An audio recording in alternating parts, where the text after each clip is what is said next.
আসসালামু আলাইকুম গায়েম ভাই, কেমন আছেন? তো এটা হচ্ছে আমাদের ভবিষ্যৎ শিং মাছের পুকুর।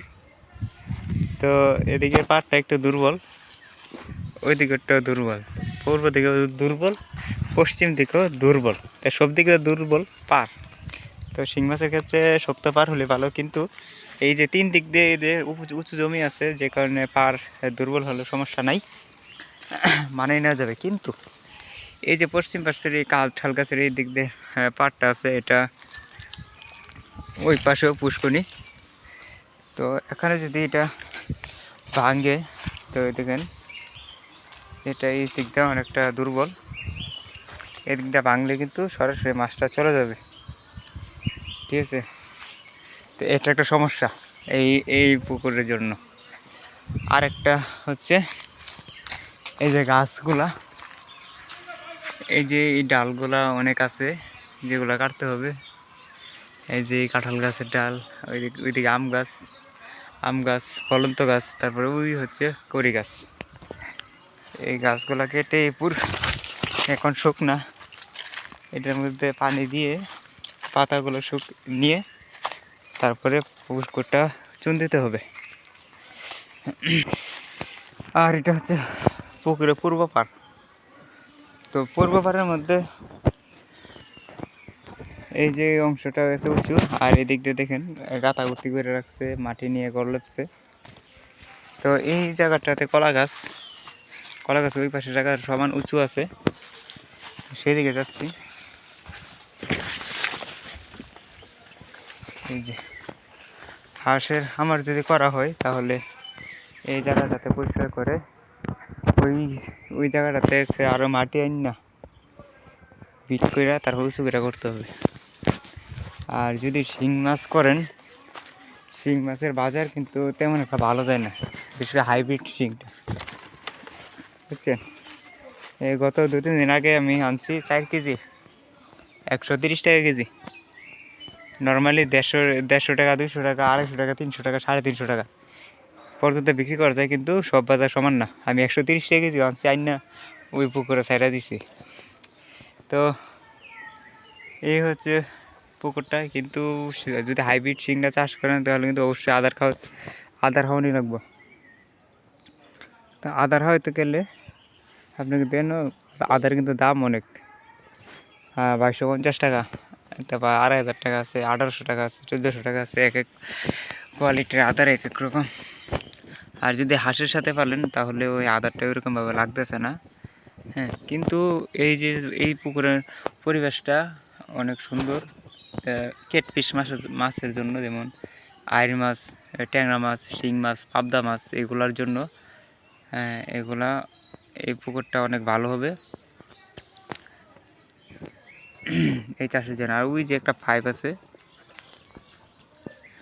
অতিরিক্ত বৃষ্টি হলে এটা দিয়ে পানিটা চলে যাবে। এটাতে একটা জাল বা ফুটবল লাগিয়ে দিলেই হবে, তখন আর পানিটা যাবে না, এই মাছ যাবে না, ঠিক আছে? তো দেখেন এখন আপনার সিদ্ধান্ত, কি করবেন না করবেন। এই যে এদিকটা পার খাওয়া হলেও সমস্যা নেই, কারণ ওই দিকটা উঁচু, চতুর্দিকে উঁচু। ওই যে কাঁঠাল গাছটা, ওইখানটাতে পরিষ্কার করে মাটি ফালা দিলেই হবে, ঠিক আছে? আর কোনো দিকে সমস্যা নেই। আর এখন তো পুকুর শুকনা, এই জায়গাটাতে একটু বেশি গভীর করে নিলে মাছগুলো এখানে থাকবে বেশিরভাগ, ঠিক আছে? চতুর্দিক দিয়ে একটু গরম হলেও এই জায়গাতে ঠান্ডা পানিতে থাকবে, পরিবেশটা ভালো হবে। আরেকটা কথা ভাই, দেখেন এখানে যে পুকুরটা, এটা পরিবেশটা এখনই বুঝতে পারবেন। পানির নিচে পরিবেশটা কিন্তু এমনই থাকবে, যেমন মনে করেন যেই জায়গাটাতে নীল ঘাস আছে, সবুজ ঘাস, এই অংশটাতে পাতা একদম কম, ঠিক আছে? আর সাইডে দিয়া এই গাছের পাতাটা কিন্তু আপনার এই যে মাঝখানের যে অংশটা আছে, এই অংশটাতে সবসময় পানিটা বা মাটিটা সবসময় ভালো থাকবে এরকম, ঠিক আছে? আর ওইরকমভাবে পাতা কোতা পড়বে না। এই যে পূর্ব পাশটা, হ্যাঁ, একদম ক্লিয়ার, যেখানে পাতা পাতা একদম কম। তো তেমন একটা খারাপ না, রৌদ্র আছে মোটামুটি, অর্ধেক পুকুরে রৌদ্র আছে। হয়তো বা সামনে আরও পুরাটাই পড়বে, আস্তে আস্তে সূর্য মাথার উপরে যখন আসবে তখন সারাটাতেই রৌদ্র পড়বে। তো ভিডিওর মাধ্যমে আমার কথাটা কয়ে দিই, আপনার জন্য তো শখ, যেহেতু এটা নতুন প্রজেক্ট, ঠিক আছে, ছোটো করে শুরু করি। যেমন এই এই পুকুরটার চারপাশে নেট দিয়ে বেড়া দিলাম, তারপরে এই ঢাল ডোল যা আছে কাইটটা পুকুরটার নিচটা পরিষ্কার কইরা, এই নিচের যে অংশটা আছে সবটা পরিষ্কার কইরা, তারপরে এখানে একটা ঘর করলাম ছোটো করে, এই কলা গাছের এই দিকে যে উঁচু জমিটা দেখেছিলাম এখানে ছোটো করে একটা ঘর করলাম শক্ত করে, যেন দিনে এবং রাত্রে এখানে রাখা যায়, ঠিক আছে। আর 100 হাঁস, বেশি না, 100 হাঁস থাকবে এখানেও, যেন খাবারের যেন কোনো ঘাটতি না হয়।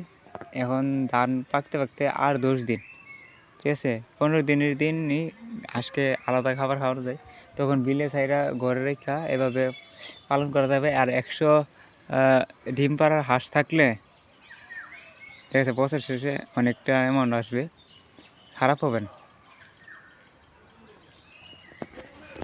আর আপনার মনে করেন চতুর্দিক দিয়ে নেটটা বেড়া দেওয়া থাকবে, 100 হাঁসরে এই পুকুরটার মধ্যে 2 ঘন্টা রাখলেই, 2 ঘন্টা মনে করেন রাখলেন, রাখার পরেই মনে করেন যে এই লেদাগুলো দিল, এই লেদাগুলো থেকে দিনের বেলা সে সূর্যের আলোতে এইগুলা অনেক অণুজীব সৃষ্টি হবে, এবং সেই অণুজীবগুলো মাছে, ওই শিং মাছে বা যে কোনো মাছ পালাইলে খাবে, এবং পুকুরে হাঁসের লেদার কারণে অনেক কাইট পড়বে, নীল কাইট, তো নীল কাইটেরটাও খাবে,